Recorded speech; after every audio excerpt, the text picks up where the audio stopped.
Welcome to Classical Education, a podcast for those who believe in rediscovering the art of asking questions, engaging in conversation, and attending to the ideas at the heart of well-ordered teaching and learning. Adrienne Freese and Trae Bailey invite you to join them on a journey in pursuit of the true, the good, and the beautiful, as we participate in the great conversation and listen to the many voices coming from the world of classical education.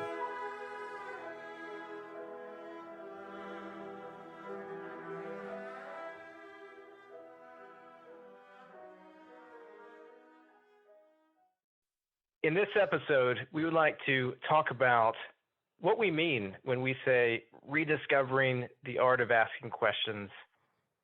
What are we talking about when we consider engaging in conversation? And then, of course, what are we trying to do when we think about attending to the ideas at the heart of well-ordered teaching and learning? So, Adrienne, let's just start with that first one, and let's consider what it means to ask good questions, and why do you think that we need to rediscover this? Yeah, that's a great question. I think that one of the reasons it's important to consider that it's a rediscovery is that we live in a world where so often in schools questions are very rooted in comprehension and pragmatic ideas rather than in wonder and in human and virtue-based ideas that are the essence of a classical education. And so asking our guests to help our listeners understand what is the art of asking questions is one of our goals with the podcast. And to say it's an art, what's going on there? What's going on with that word art? Right. Well, so art, it has to do with skill and learning the skill of asking good questions is the essence of it's not just a tool. Asking questions isn't a tool, but it's actually an art. And there's a lot in that and a lot more to discover. I've done a lot of teacher training on this and learning Socratic questioning, learning a lot from reading Socrates. I would recommend all teachers really read and spend time in Plato's dialogues because it really does help teach the art of asking questions. Um, I also would like to share a quote from Norms and Nobility by David Hicks. He Oh, says, good. That's a great book. yeah. He says, classical education is not preeminently of a specific time or place. It stands instead for a spirit of inquiry and a form of instruction concerned with the development of style through language and of conscience through myth. The key word here is inquiry. Everything springs from the special nature of inquiry. The inquiry dictates the form of instruction and establishes the moral framework for thought and action. And I like to emphasize here how he says inquiry dictates our form of instruction. I think here what he's saying is that pedagogy and how we teach is dictated by a spirit of inquiry. And I think that's really important to come into a conversation, not only in school, but in life. And this is the whole idea of classical education forming a student for life. Um, that if we come into a conversation through the spirit of inquiry, that's at the heart of a classical pedagogy. And so how we do this in the classroom, what does the teacher need to do classically for this to happen is really an important part of our conversations on our podcast. If I remember Norms and Nobility correctly, one of the things that the author emphasizes is the importance of a normative inquiry. And in so many words, what he's talking about there is this idea of asking questions that get at the heart of, okay, well, now that we know this, or now that we've read this, now that we've thought about this, what should we do about it? How then should we live, in other words? And so this spirit of inquiry, it sounds like the art of asking questions is asking questions that ultimately lead to deeper questions, even we could say existential questions that get to the heart of who we are, where do we come from, where are we going, and all of that is what we are trying to rediscover.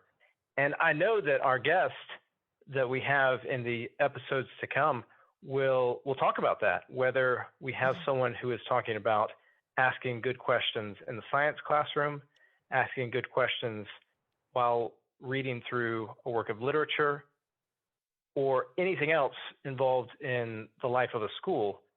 Seems to me that rediscovering the art of asking questions is at least one of many good places to start. Yeah. And that would lead to a conversation, right? A back and forth, right? Yeah. If you're asking questions, I'm asking questions, there's got to be some answers thrown in there leading to a conversation. Exactly. I agree. And I was thinking a little more about the art of asking questions, really, when you were asking me about art, has to do with habits. So we start with habits of how we think, habits of before we actually ask a question, we step back and say, wait a minute, what's the spirit? We've got to go back to the spirit of inquiry. What's the spirit from which I am posturing myself to ask this question? Is it a question that emulates genuine love and truth? One of the guidelines that I recently created for our Facebook group, our Facebook page is great, and most people really do have a spirit of inquiry on there. I've rarely had to delete any posts. Everybody's been wonderful, which is amazing when you have over 3,000 people on a group. But what I have come to understand about the spirit of inquiry, especially with regards to the Facebook group, is that a spirit of inquiry really needs to be postured by a humble spirit that is seeking truth, because that's what will produce love and fruit. If the inquiry is postured by a spirit of divisiveness, it's not humble, and it's only going to seek to raise oneself above others, and it's going to cause some of those heated debates that you can think, oh, well, this is good, we're having this debate, but not if the debate has started or within it there's comments that are postured with a spirit of divisiveness.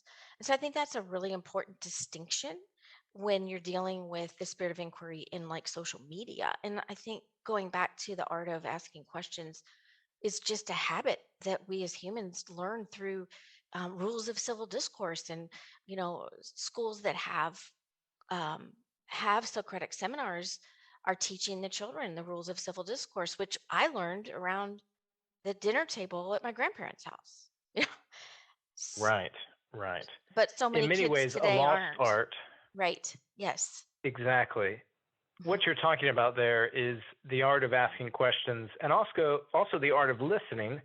And so when put together, the second thing in terms of our goals for this podcast is to think about engaging in conversation. And I love the word conversation because what's going on in that word, conversatio, right, is this idea of turning together. And so in a proper conversation, which requires at least two people, you've got two people who in their speech and in their listening to one another are ideally, if it's a good conversation, turning towards the truth together. That's right. And if we could bring that back into the life of the school or the homeschool, really starting at the life of the family and between friends, then it seems to me that the art of asking questions would be in many ways a natural byproduct of a desire for a true conversation turning together towards the truth.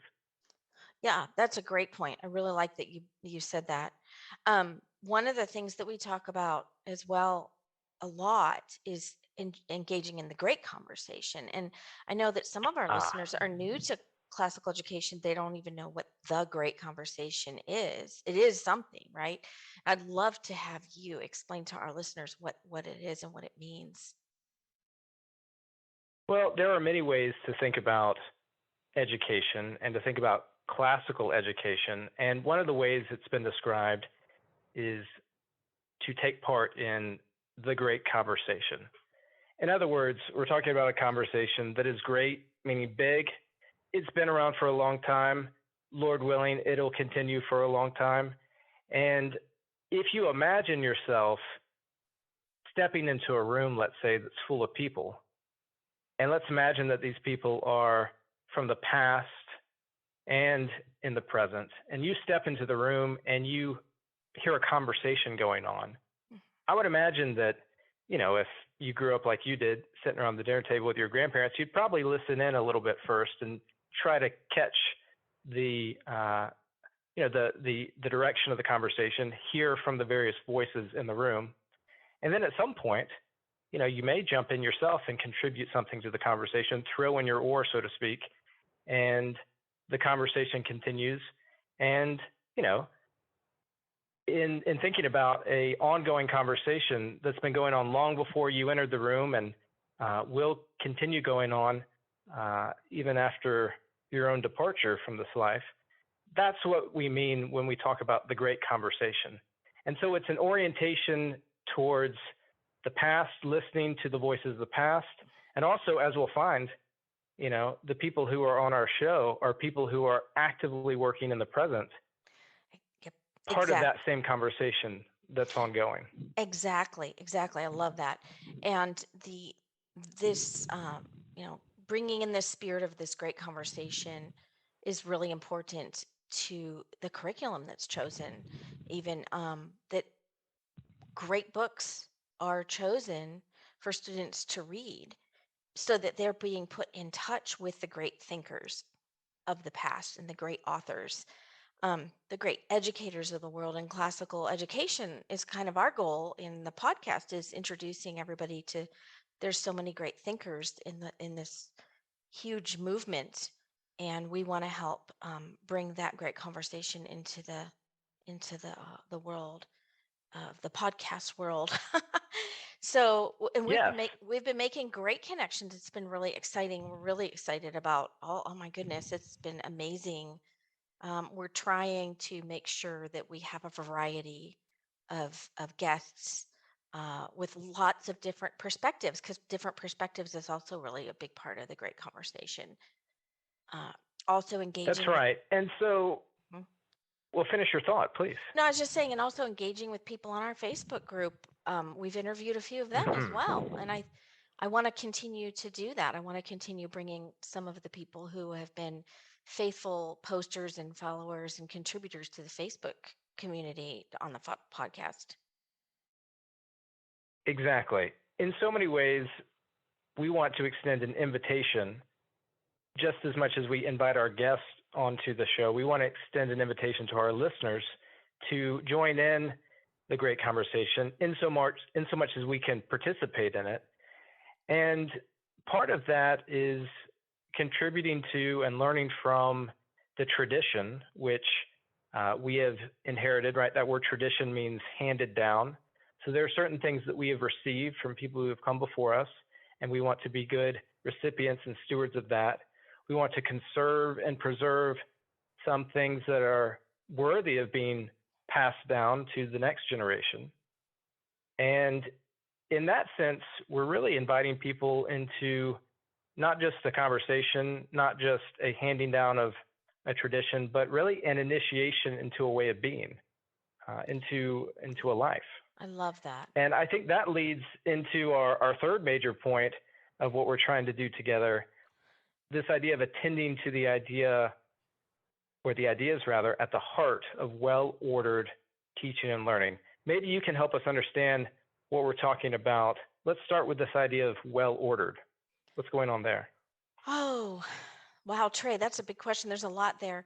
Um, I immediately think of the trivium and the quadrivium, the order of that, the importance of the order in that. But I think of the importance of the order.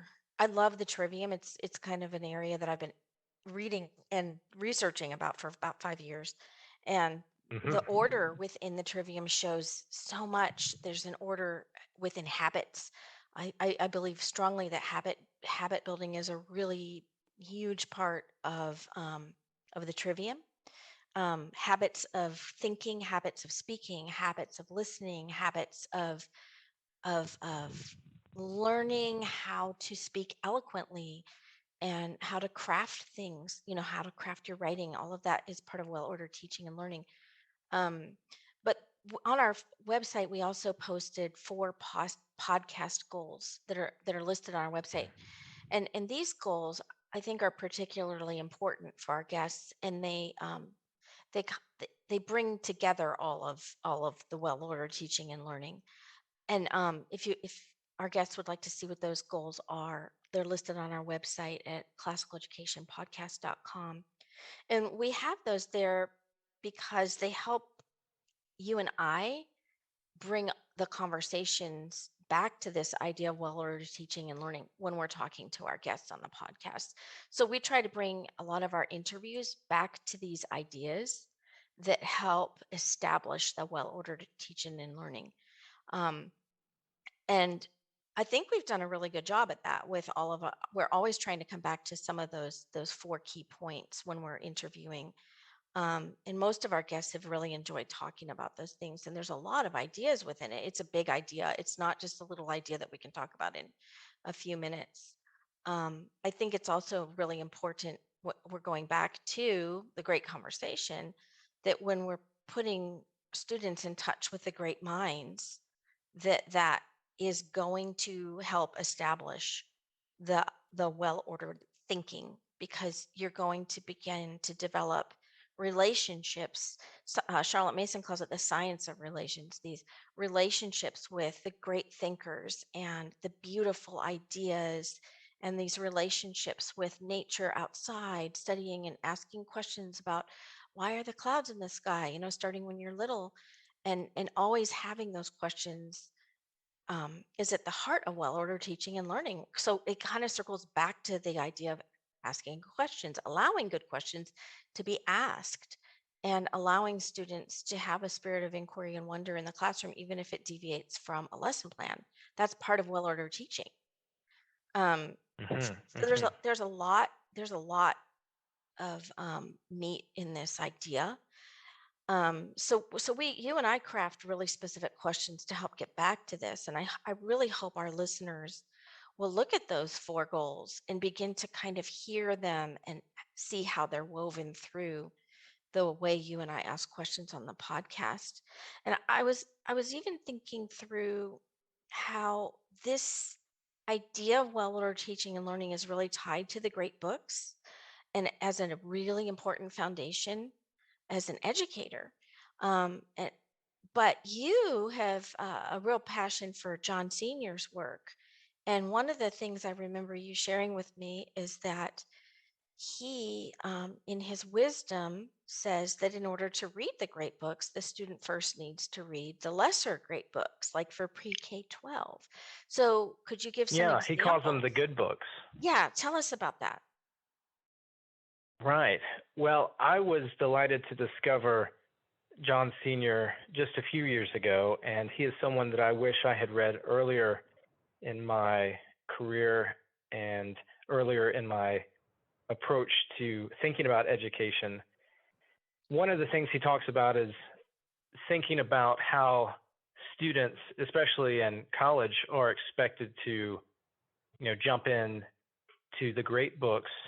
And in so many ways, our cultural soil is depleted to a point, and we're lacking in, as we've discussed, that art of asking questions and in participating in the great conversation, that he discovered that his college students were really having a hard go at entering into the great books in the proper way. They just hadn't received certain things from their previous education, going really all the way back to their earliest days in the nursery.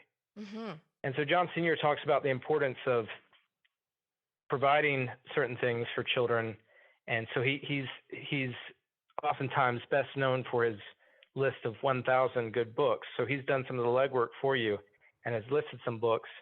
I've enjoyed reading many of those with my students at the middle school level.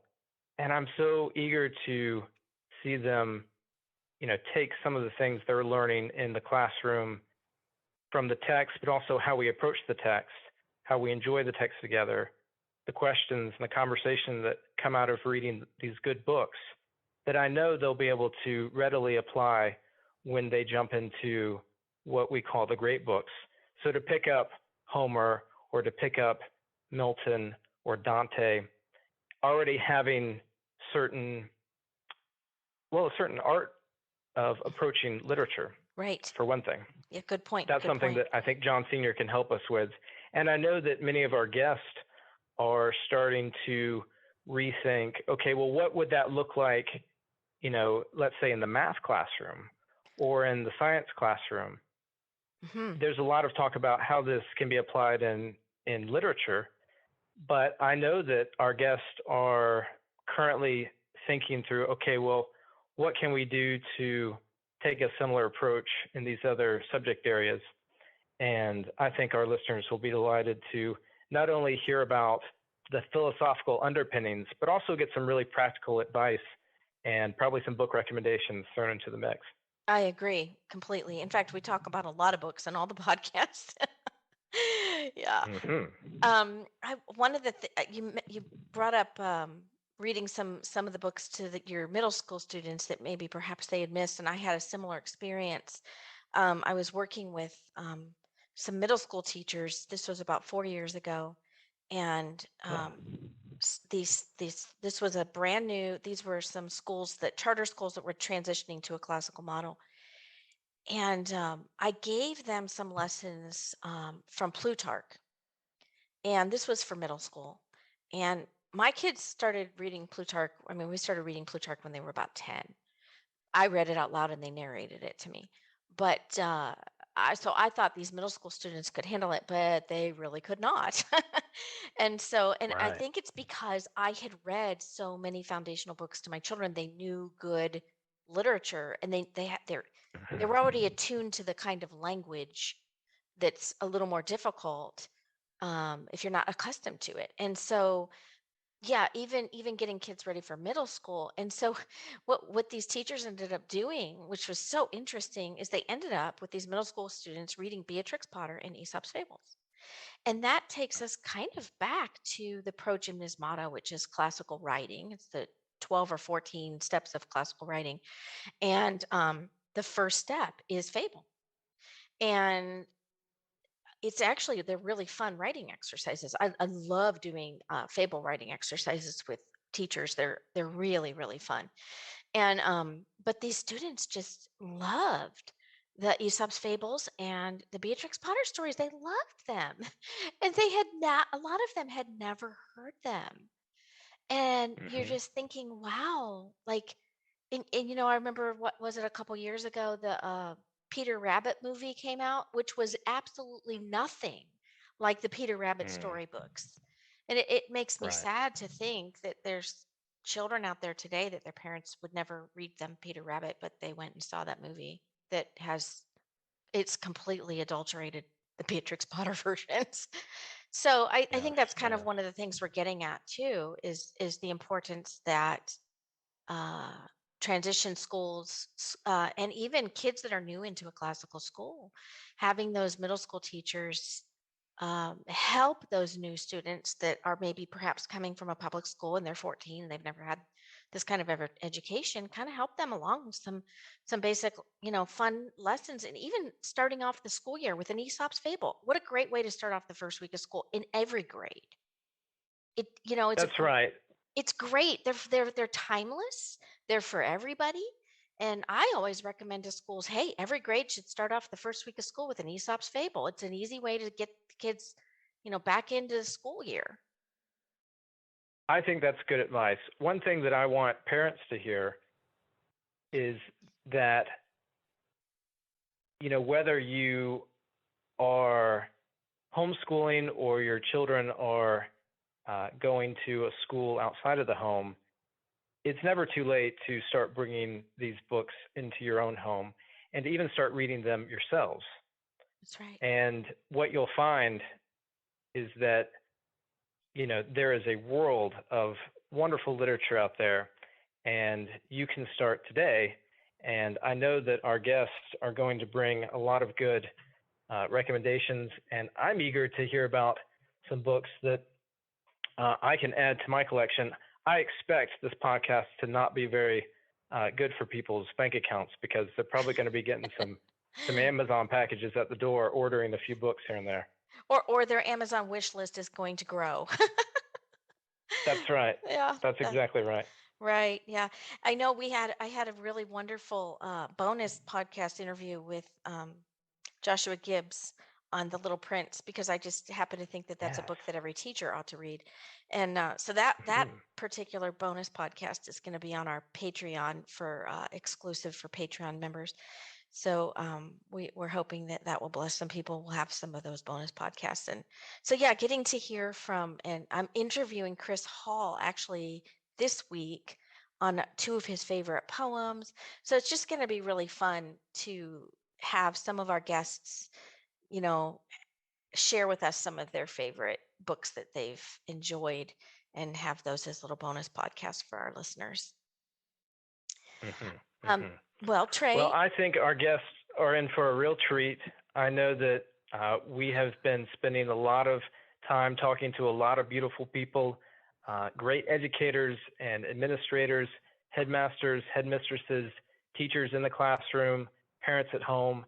And so I think our listeners will find several people that they identify directly from, but many people that they'll be able to learn from. I I think agree. that you and I hopefully have this posture that you described earlier of humility and saying, hey, look, we're not the fountain of all knowledge here, but we certainly see ourselves in the role of custodians of a tradition, of a great conversation, and of an education that redirects and invites people into a participation in things that are true, good, and beautiful. I agree. And Trey, we always end our podcast asking our listeners to share with us, what is it, one a quote that's been meaningful to them, or a book that's been impactful on their life. And it doesn't have to be a book that was classical, or a book that they wish they had read sooner in their life. So, which of those questions would you like to answer? Well, since we brought up John Senior, I'd like to reference the book that I wish I had read earlier. And there's actually two books, and they come one right after the other. And the titles are The Death of Christian Culture. That's the first book. And then the second book, thankfully, he wrote another one called The Restoration of Christian Culture. And it's in The Death of Christian Culture that you'll find at the very end the list of the 1,000 good books. You can Mm, find it in other various sources online where the list has been separated from the main text. But I highly recommend reading the book he wrote that ends with that list. And then if you want to continue what he's saying at the end of that book about restoring certain things, I want you to consider reading The Restoration of Christian Culture, which is John Senior's take on classical education as a Christian, so classical Christian education. so why Two do you? wonderful books that I I'm so, commend to parents and teachers alike. I'm sorry, I interrupted you. Why do you wish you had read them sooner? Well, I think that John Senior is someone who he's writing these books at a time in his life where he had a long and productive career as an educator. He was someone who taught at the college level, and he was known for a really unique program at a state school called the Integrated Humanities Program, in which he was having students coming up through high school and entering into this undergraduate program, and they were lacking in not only a lot of the knowledge of the good books that they should have received earlier, but they were also lacking in just experiences in reality. So he was discovering that in order to really bring his students along into a conversation about the literature, he would have to take his students out and do things like stargazing Right. or teach them to waltz and to take them on trips to Ireland. Now, that's not to say that everyone needs to, buy a bunch of plane tickets for their students. I mean, just going outside, just going to a new place and exploring and getting in touch with the real, I think is something that John Senior helps us gain a greater appreciation for.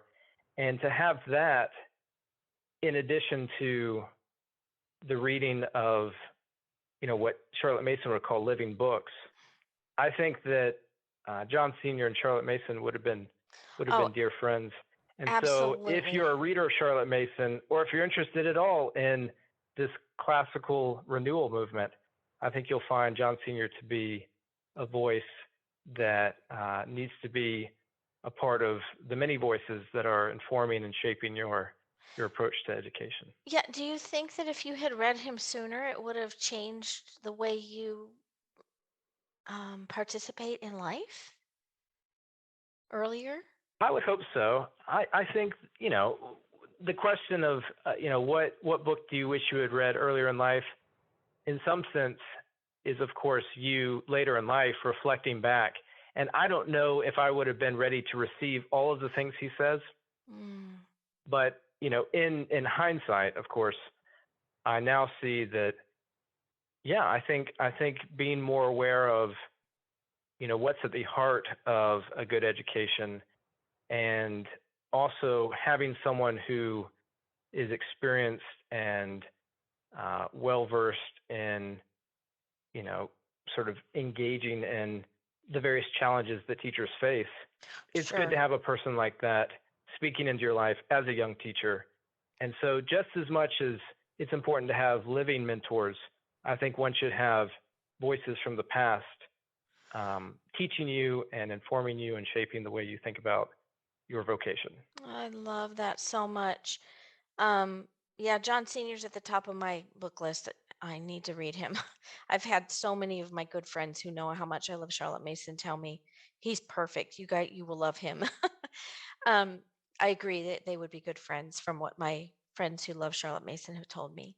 Well, so So go my ahead. guess is that you have something from Charlotte Mason. Is that Yeah, a fair guess? it definitely is. I really Let's hear it. can't share a quote because there's too many, and I love so many of her quotes that it's just impossible to pick one.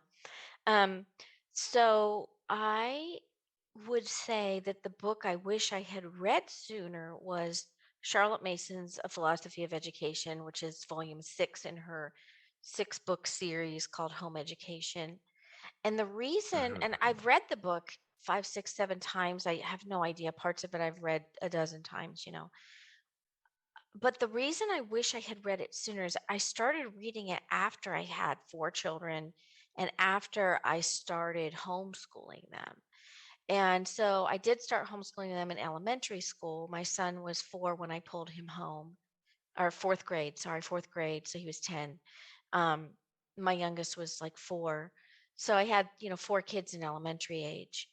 And when I started reading her philosophy, I just was so amazed at how much she talked about parenting. And then going back and reading volume 1, it's just amazing how much I could have learned as a young mom. Even talking about how to help a baby in a nursery, have a poetic life. And so I wish I had read her Mhm. sooner because I feel like as a young mom, it would have really helped me in some areas. But I also think that Charlotte Mason is for everybody and every age. And I'm still reading her today. And as a grandmother, and as I've still consider myself a learner. I'm still learning. There's so much to learn. Still self-educating. I still feel like I'm learning so much from her. And so I don't really think that her books are for any one specific age. I think for a young adult all the way, and even her book Ourselves, which is I think volume 4, is written for teenagers. It's written for her. She started writing it for her middle school students to read over the course of 3 years. So really, her Mhm. books go from anywhere from the age of 12 or 13 all the way up to when you die, when you're old. So I think Right. her books are really for everyone, and they're absolutely beautiful and life changing. And I think that's why we hear her name so often um, in education today, because more and more people are reading her and the word's getting out at how life changing her her message is. It's absolutely beautiful. And it is a rich, full, generous, liberal arts feast that she wants you to set before your children, which is completely in line with the spirit of classical education. So that's why we are bringing her into the podcast.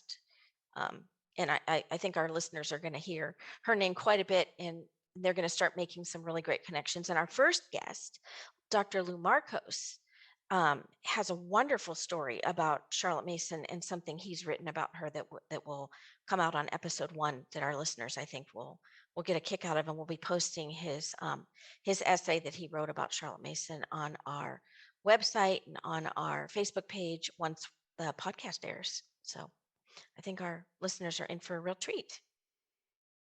Well, I'm excited to listen to that episode when it airs, simply to hear all the good things that Dr. Marcos has to say. And I hope that listeners will be gracious and charitable with us, the host, as we venture forth in this project to, again, rediscover the art of asking questions, engage in conversation, and attend to the ideas at the heart of well-ordered teaching and learning. Yeah. Thank you. Thanks, everybody, for listening. Thank you so much for listening. We invite you to experience the art of teaching through interactive learning communities at our Patreon page. Visit patreon.com/classical education. Also, be sure to join the conversation on our Facebook community at facebook.com/groups/classical education. We are a listener-supported podcast, so your support makes this podcast possible.